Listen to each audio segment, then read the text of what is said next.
Pada video kali ini saya akan membahas bagaimana caranya penggunaan aplikasi Klikmedis untuk praktek dokter umum.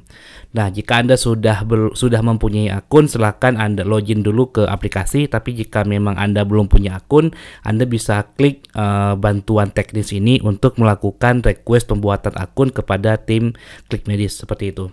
Oke, sekarang saya berasumsi bahwa Anda sudah punya akun. Silakan masukkan email dan password Anda di halaman login ini. Untuk Klikmedis sendiri bisa diakses di app.klikmedis.com/login ya. Nah, silakan masukkan email dan password, lalu klik login. Jika nanti berhasil, akan muncul halaman dashboard seperti ini ya. Akan muncul halaman dashboard seperti ini.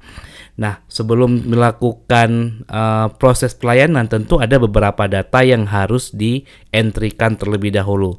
Data tersebut itu adalah data masternya. Nah, untuk data masternya tersendiri terdiri dari data master obat dan tindakan. Anda bisa melihatnya di data master. Kemudian di sini ada data master obat ya yang harus Anda input. Ini adalah data master obat yang Anda gunakan ketika nanti meresepkan kepada pasien. Untuk cara inputnya sendiri sangat gampang. Kita bisa melakukan proses input secara manual dengan klik tambah data. Lalu silakan isikan nama obat, kemudian satuan, harga jual, harga modal, jumlah stok awalnya berapa, kemudian apakah dia ditanggung oleh BPJS atau tidak. Ini cara pertama.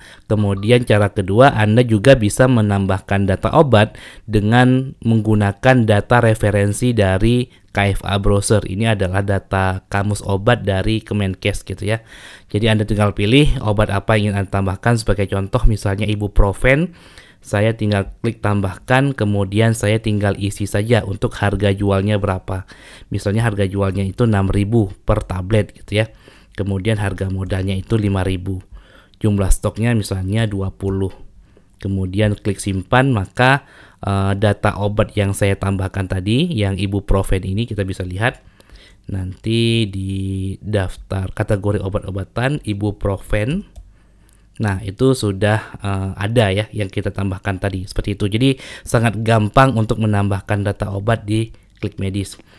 Kemudian data selanjutnya yang perlu kita isikan itu adalah data master tindakan. Nah, ini adalah tindakan-tindakan yang akan kita entry-kan nanti ya untuk ditagihkan ke pasien. Sebagai contoh misalnya infus gitu ya, infus misalnya, atau infus vitamin. Berapa jumlahnya? Jumlah biayanya katakanlah misalnya, atau jangan infus deh, suntik ya, suntik vitamin misalnya. Biayanya misalnya Rp60.000. Kemudian ini bisa kita, karena ini adalah praktik dokter mandiri, itu masuk ke dokter semua, bisa kita isi 60.000. Kemudian ini yang lain kita isi 0 saja. Kemudian di tanggung BPJS Anda bisa pilih ya atau tidak, tergantung Anda kerjasama dengan BPJS atau tidak gitu ya. Nah, kalau yang dokter untuk akun ini kebetulan prakteknya kerjasama dengan BPJS seperti itu. Kemudian kita klik simpan. Nah, kita sekarang sudah ada referensi untuk tindakan seperti itu. Jadi ini datanya silakan Anda sesuaikan nanti dengan praktek Anda gitu. Jadi dinamis seperti itu ya. Oke, data obat sudah kita entry-kan, data tindakan sudah kita entry-kan. Untuk data masternya sudah selesai. Nanti Anda silakan entry-kan sendiri sesuai dengan kebutuhan Anda. Langkah selanjutnya adalah kita akan mulai di pelayanan ya.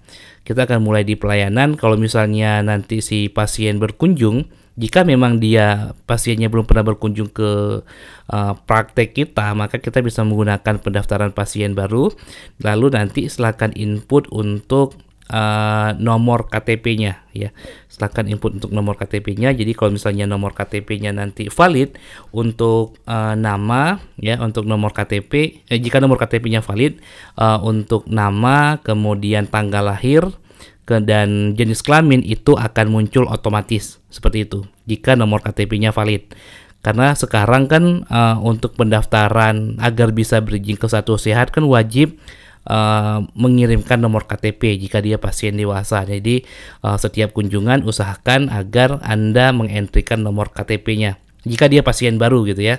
Tapi kalau misalnya dia pasien lama sudah pernah berkunjung, maka kita bisa menggunakan fitur dari pendaftaran kunjungan. Jadi kalau di pendaftaran pasien baru itu yang mandatori atau yang wajib diisi cuma nomor KTP, kemudian nama si pasien, tanggal lahir, dan jenis kelamin dan alamat desa. Untuk alamat desa juga kita bisa langsung cari ya, langsung cari nama desanya seperti itu. Oke, nanti kalau misalnya si pasiennya sudah ada, kita bisa langsung cari. Misalnya saya akan inputkan Desi gitu ya. Saya inputkan Desi, kemudian nanti akan muncul otomatis. Termasuk tadi jika memang Anda melakukan entry nomor NIK, tadi kan di sini nomor NIK. Kemudian si pasien ini adalah pasien BPJS, untuk nomor kartu BPJS itu akan terdeteksi secara otomatis oleh sistem Klikmedis seperti itu. Jadi cukup satu KTP, satu nomor KTP, itu sistem Klikmedis nanti bisa melakukan sinkronisasi untuk mendapatkan data, baik data dari Satu Sehat Kemenkes atau dari BPJS secara otomatis. Jadi sangat memudahkan gitu ya. Nah, oke, kemudian Desi, kemudian kita pilih hubungannya pasien, dia berkunjung ke poli umum, dokternya Dr. Zaki, penjaminnya adalah BPJS. Nah, kalau misalnya kita ingin melakukan validasi apakah nomor ini valid atau tidak, bisa klik validasi. Nah, nanti akan muncul status BPJS-nya aktif atau tidak, providernya apa, jenis pesertanya bagaimana, itu akan muncul semua di sini ketika kita melakukan validasi. Seperti itu. Oke, kemudian selanjutnya adalah kita bisa klik simpan pendaftaran ya. Untuk kemudian selanjutnya kita melakukan input tanda-tanda vital si pasiennya. Jadi misalnya dia demam dan batuk ya, sudah 3 hari. Nah, kemudian suhunya itu 38 misalnya, tinggi badannya itu 165, berat badannya itu 78, lingkar perutnya 40, kemudian sistole diastolenya 120/100 misalnya. Kemudian RR dan HR-nya 40/40 saya isi, ini contoh saja. Kemudian langkah selanjutnya adalah kita klik simpan pendaftaran. Nah, begitu kita klik simpan pendaftaran akan masuk ke menu pemeriksaan ya. Jadi di sini ada anamnesa yang kita inputkan tadi, kemudian ada pemeriksaan fisik.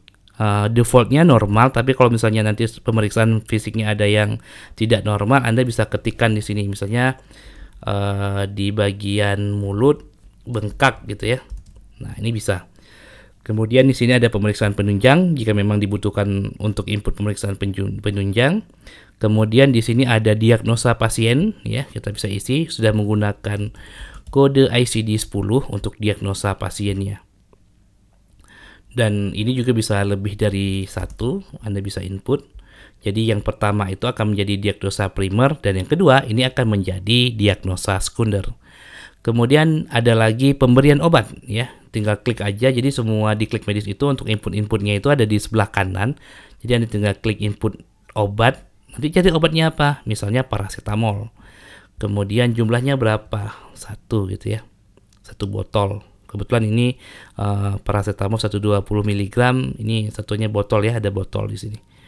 Nah, kemudian aturan pakainya gimana? Aturan pakai bisa Anda cari 3x1 sesudah makan misalnya. Kita klik simpan. Oke, sudah muncul. Kalau misalnya Anda mau inputkan obat lagi juga bisa. Selain paracetamol, misalnya amlodipin, ini misal saja. 1 tablet, misalnya 3x1 sebelum makan, ini misal ya. Kita klik simpan, maka nanti dia akan muncul. Sorry, ini enggak. Kita coba input lagi, misalnya ibuprofen lah ya, ibuprofen. Kita simpan. Nah, oke, dia udah muncul ya. Paracetamol, ibuprofen, amlodipin yang kita input tadi sudah muncul semua. Kalaupun nanti Anda ingin edit, misalnya wah ini salah ya, Anda bisa klik edit di sini.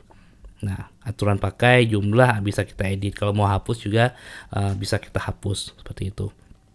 Kemudian ada daftar pemberian tindakan. Misalnya ada tindakan yang diberikan kepada si pasien ini. Contohnya misalnya yang suntik vitamin ya, yang sudah kita inputkan tadi, ini juga bisa. Kita klik simpan, maka sudah ada pemberian tindakan suntik vitamin. Kemudian di sini ada obat racik kalau misalnya Anda ingin input obat raciknya. Kemudian di sini ada edukasi ya. Ada edukasi kalau misalnya Anda ingin input edukasinya, misalnya jangan tidur terlalu malam. Kemudian selain pemeriksaan ini ada lagi tanda-tanda vital kalau misalnya ada yang ingin diubah. Kemudian di sebelah kanan ada riwayat alergi dan penyakit untuk melakukan input riwayat alergi dan penyakit si pasien. Jadi misalnya si Putri ini dia punya alergi makanan ya. Alergi makanan misalnya seafood ya. Ya, ini efeknya opsional. Kita klik simpan, maka sudah tercatat bahwa si Putri atau si Desi dia punya alergi seafood. Begitu juga dengan riwayat penyakit, kita juga bisa input misalnya dia punya riwayat penyakit darah tinggi ya, darah tinggi. Nah, seperti itu. Ini jadi pemeriksaan, ada tanda-tanda vital, ada riwayat alergi dan penyakit. Di sebelah kiri ini ada lihat riwayat kunjungan. Kalau misalnya kita pengen ngelihat riwayat kunjungan si Desi, klik aja riwayat kunjungan, maka akan muncul informasi riwayat kunjungan di kunjungan sebelumnya. Ternyata di 24 Juli si Desi itu sudah pernah berkunjung ke tempat praktek kita. Jadi kelihatan di sini. Kemudian kalau misalnya kita pengen butuh bikin surat sehat, surat sakit atau seterusnya, di sini ada surat keterangan sakit, ada surat keterangan sehat, ada rujukan, ada buta warna. Nah, kita bisa pilih di sini. Misalnya saya akan bikin surat keterangan sakit ya. Surat keterangan sakit, anggaplah si Desi ini adalah siswa dari sekolah menengah kejuruan ya atau SMA. Jadi tujuannya ke SMA 2 Jakarta misalnya. Kemudian dari tanggal berapa sampai tanggal berapa? Tanggal 11 sampai tanggal 13 misalnya berlaku untuk surat keterangan sakitnya. Tinggal klik simpan dan cetak, maka surat keterangan sakitnya itu sudah ada ya. Sudah terbuat. Jadi tinggal dicetak saja. Oke. Nah, ini ada surat keterangan sehat, ada surat keterujukan, surat buta warna. Nanti bisa Anda coba sendiri. Seperti itu. Nah, setelah selesai pemeriksaan, kita bisa klik simpan hasil pemeriksaan, pilih OK, dan kita pilih statusnya apa.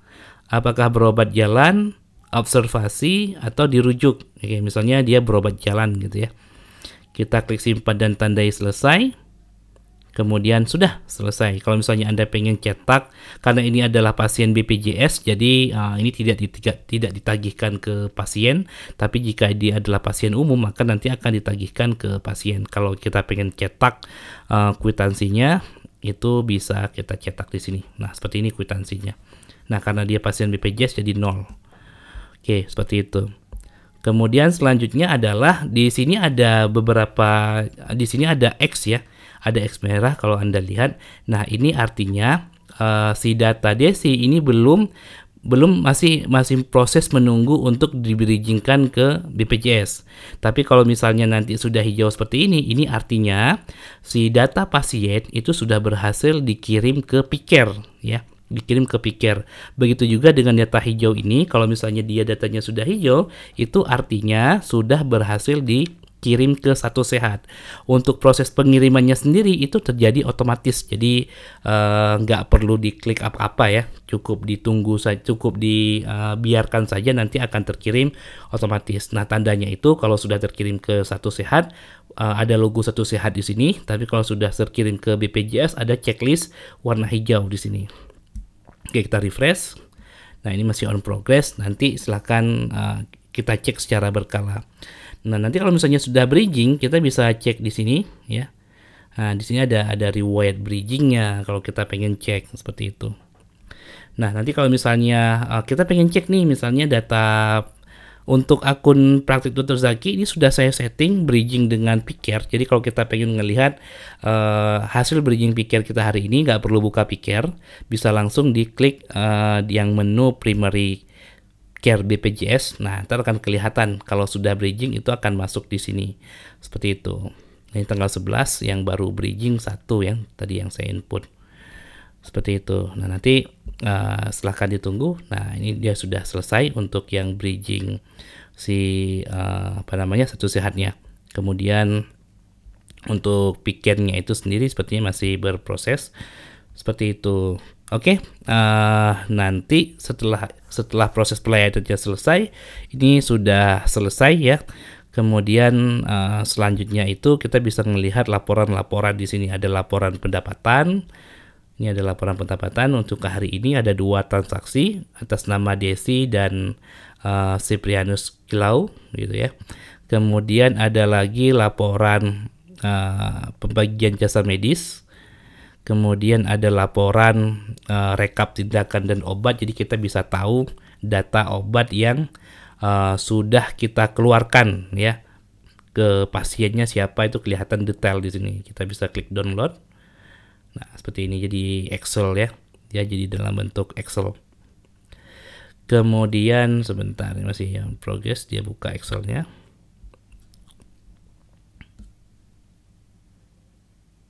Nah, jadi seperti ini. Jadi Anda bisa melihat riwayat pengeluaran obatnya.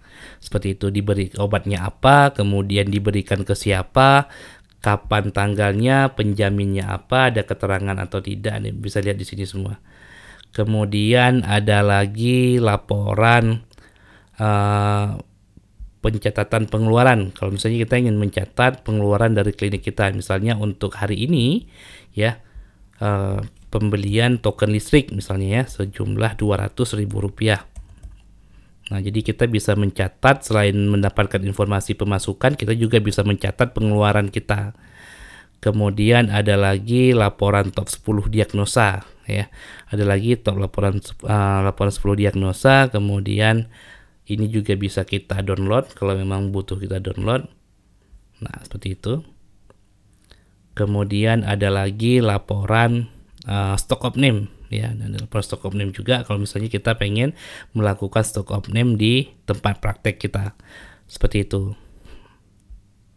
Nah, oke. Kalau Anda lihat di sini sudah hijau ya. Kalau sudah hijau artinya si sistem Klikmedis sudah berhasil melakukan bridging ke Piker untuk data Desi ini. Kalau kita lihat sekarang, coba kita cek di menu Piker, seharusnya sudah muncul. Nah, sudah muncul ya.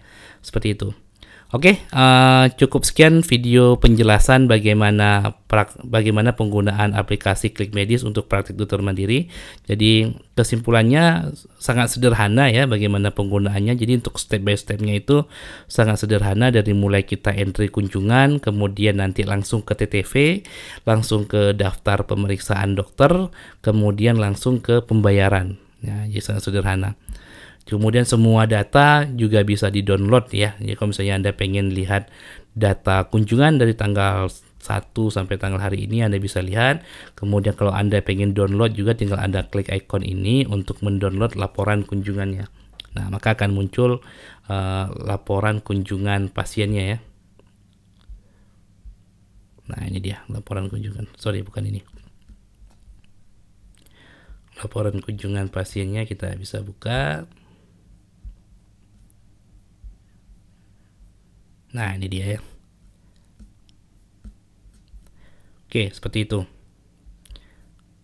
Nah, jadi kesimpulannya penggunaan aplikasi RME ini memudahkan kita ya dalam melakukan mempermudah kita melakukan input pelayanan yang dulunya kita manual, sekarang sudah tersistem seperti itu. Jadi dan sudah otomatis juga dikirim ke Satu Sehat dan BPJS. Oke, sekian video kali ini. Terima kasih.